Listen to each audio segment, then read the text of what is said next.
Chef Nicole here, and today we are going to be making some biscotti. So I've already gotten all my mise en place together. I've got my pot of water steaming right here. I have my eggs in a mixing bowl with a whisk, and then I have my sugar and salt ready to go right here. Now you'll see that for myself, what I've done is I've added orange zest to my sugar already. One of the reasons for this is that orange zest has a lot of that natural flavor. If we move the sugar, you can see how it kind of stains, and that's from all the natural oils. So if you take your orange zest and break it up into your sugar a little bit, you'll get a lot of this really good flavor released additionally from those sugar crystals cutting up into your orange zest. So I'm gonna go ahead and get this all mixed together a little bit, and then we're gonna add this to our eggs and get everything whisking on our steamer. All right, so this is what your sugar is going to look like afterwards once you've gotten everything really well mixed together. And then I do also have my salt in here.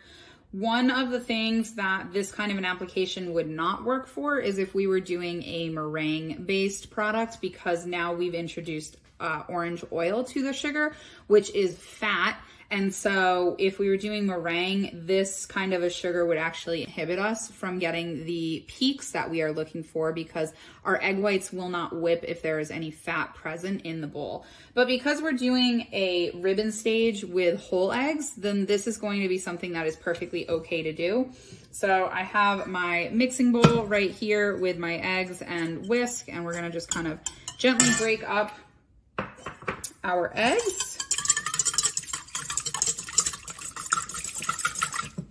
And get all of our sugar added.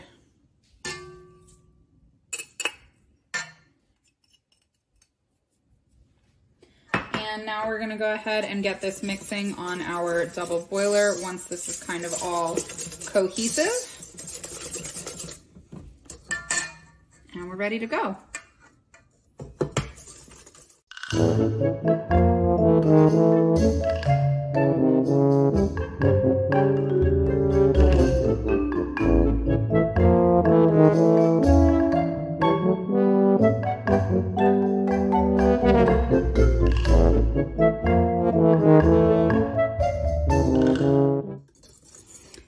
So we're getting pretty close to our 120. I've actually gone ahead and turned off my heat on my stove.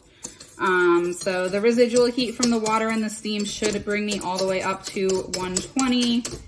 And it looks like we are there. Perfect. So we'll go ahead and get this off of the heat very carefully.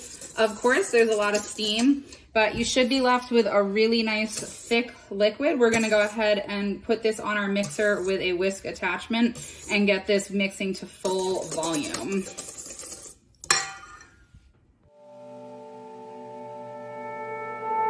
One of the things that you'll notice is that I had my empty sugar container is where I kept my thermometer. That way I had a container, since I knew that there was going to be egg mixture, that I could keep the mess to a minimum. So my thermometer constantly went back in here. I have my whisk from what we were just doing on the stove, and that is also going to go ahead and go in this empty container. Again, I'm just trying to reduce how much cleanup I have later by keeping things in dirty dishes, essentially. So I don't have to continuously think about wiping down my counter. But we've got our KitchenAid bowl ready, our whisk attachment. Now we're gonna go ahead and mix until we are at full volume or ribbon stage with our eggs.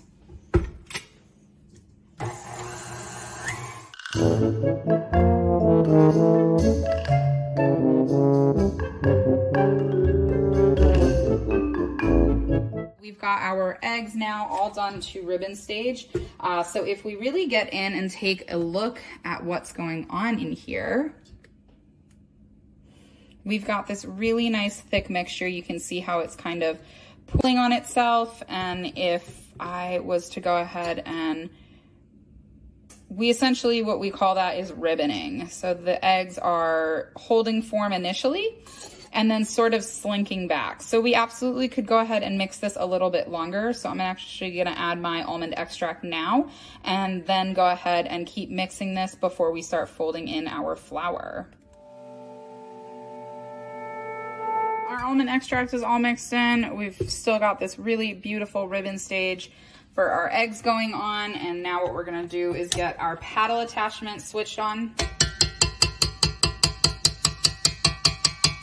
Always trying to get any of that excess mix off first so that we're not wasting too much.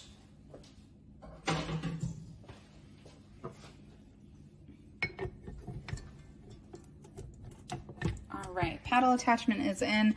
So in my bowl, I have my sifted flour and baking powder, and we're gonna go ahead and add about half right into our mix.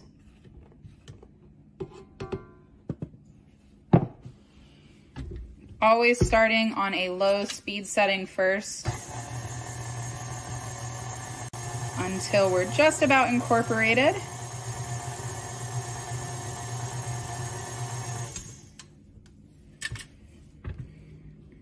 So you can still see a few chunks of flour hanging out here and there, but most of that is gonna be really nicely mixed in.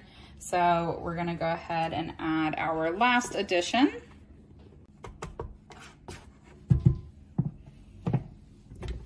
We're gonna get the bowl scraped down just after this.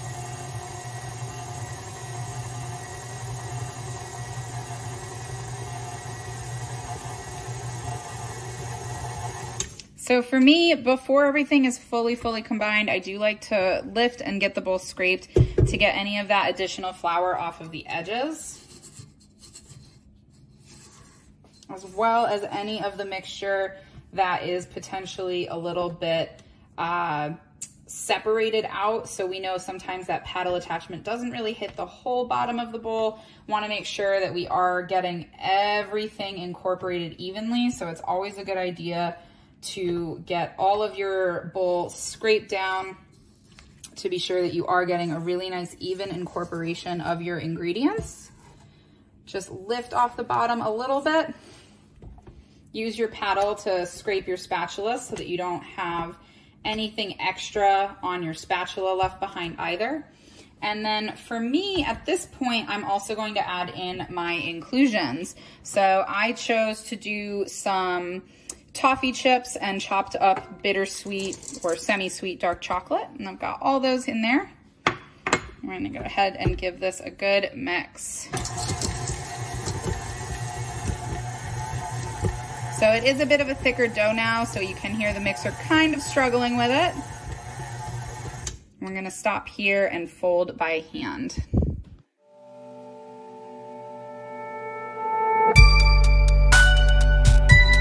Okay, so I have my sheet tray ready with parchment over here. We're actually gonna just slip it out of the way for a little bit longer. Our biscotti dough is ready to go. In the video with Chef Colette, she uses a bowl scraper, and I realized I don't actually own one, at least it's not in my kitchen these days. So I do have a bench scraper to assist with some of what I'm going to be doing. And I've got a container of flour right here, which we are going to use pretty sparingly. So for flour on a workstation, you might see some people just sort of sprinkle, but you get big sections of flour that are heavy and then some that are light. The best thing to really do to dust a workstation is to shoot for the horizon. So you'll kind of just go at a parallel to your work table and throw your flour, and generally you'll get a pretty even coverage. With all-purpose flour, it does tend to clump a little bit more than something like bread flour, and that's totally okay. We're not trying to get a ton of flour everywhere. We just need enough to make our biscotti so that they don't stick.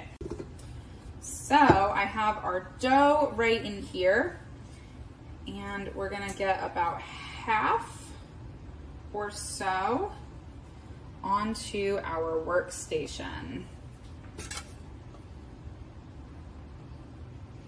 And we're gonna get ready to start forming our biscotti. Now my oven is already preheated to 350, so everything is ready to go as soon as I have these shaped. We have egg wash made behind me that we are gonna be able to put onto our biscotti as soon as we have them on our sheet tray. So you might find like my dough is a little bit more tacky than the dough that Chef Colette used. And if that's the case, it's okay to add a little bit more flour.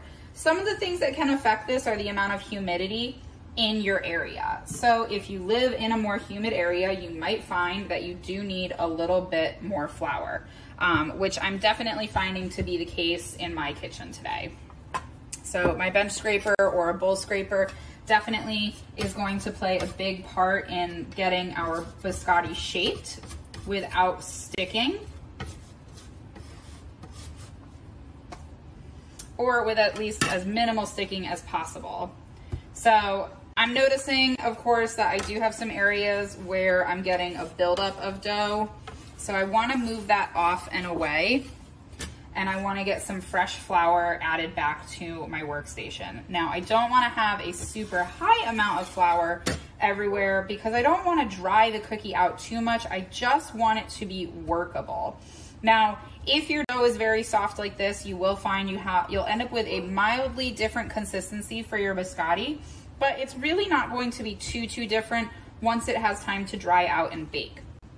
Now, you'll see sometimes some people do like to have more tapered edges for biscotti. I like to try to keep mine all as even as possible so that no piece has to be wasted. So I do like to try and square off the ends of my biscotti. So with my bench knife, since it is a nice flat surface compared to my hands, I can actually use it to press and get me some really good even shaping.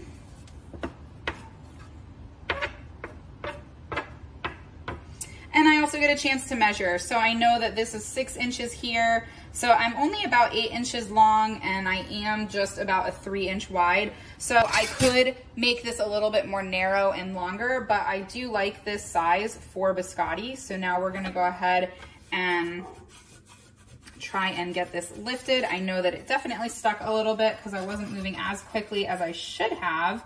So part of what we're gonna do is, again, gently flour the top here, and I want to flip my biscotti over so I know that it's not going to stick on this side. And then I can move my cookie tray a little bit closer so I don't have to travel as far. So we always want to think about working smarter, not harder. I know that my dough is soft, so I don't want to have to go far with it. And we're going to have to do a little bit of reshaping, and that's okay. So when you're working, if something doesn't come out picture perfect and you know that you're having some mild issues compared to what you saw in your videos, you have to just remember that it's okay. Not everything goes as planned. Would I have preferred my dough to be a little bit more stiff? Absolutely. But with the humidity in the area, it's sometimes not possible. So I could have compensated by adding a little bit more flour before shaping. But I'm pretty happy with how this one turned out, so we're gonna go ahead and move right into the next one.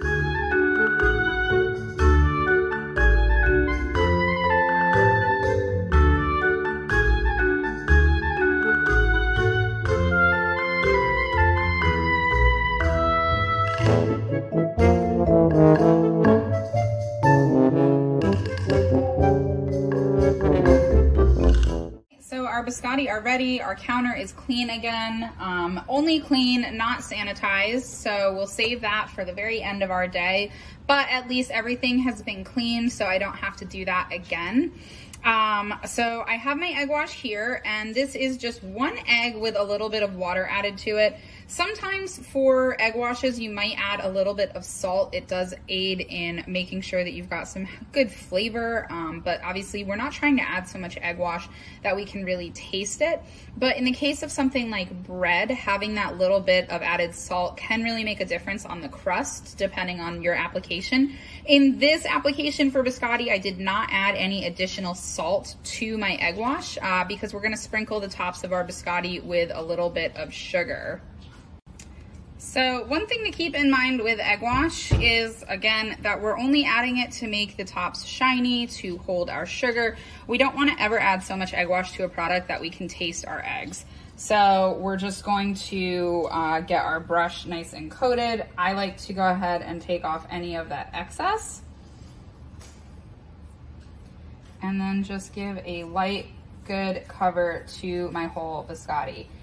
One of the areas that I want to concentrate on is anywhere that I have a little bit of excess flour, so that I don't have excess flour. It's kind of brushing it off, and also making sure that everything is nice and covered. So that is looking pretty good. And then before that egg wash has a chance to dry off, we'll just go ahead and add our sugar. If my sugar container would open, there we go. We're just gonna give it a nice little coating.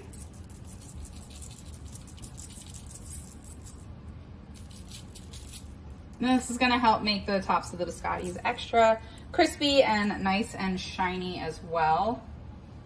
So one of the common mistakes that's often seen with egg wash is that there's so much added that afterwards you're left with what looks like scrambled eggs on products. And that is definitely not what we want to see ever. We don't want scrambled eggs. We just want that nice shine, or also the help of the crispiness. So egg wash can serve a lot of different functions, but you don't ever want to have so much on your product that it's pooling off onto your sheet tray and you're left with scrambled eggs. These are gonna go in the oven now for anywhere from 30 to 50 minutes at 350.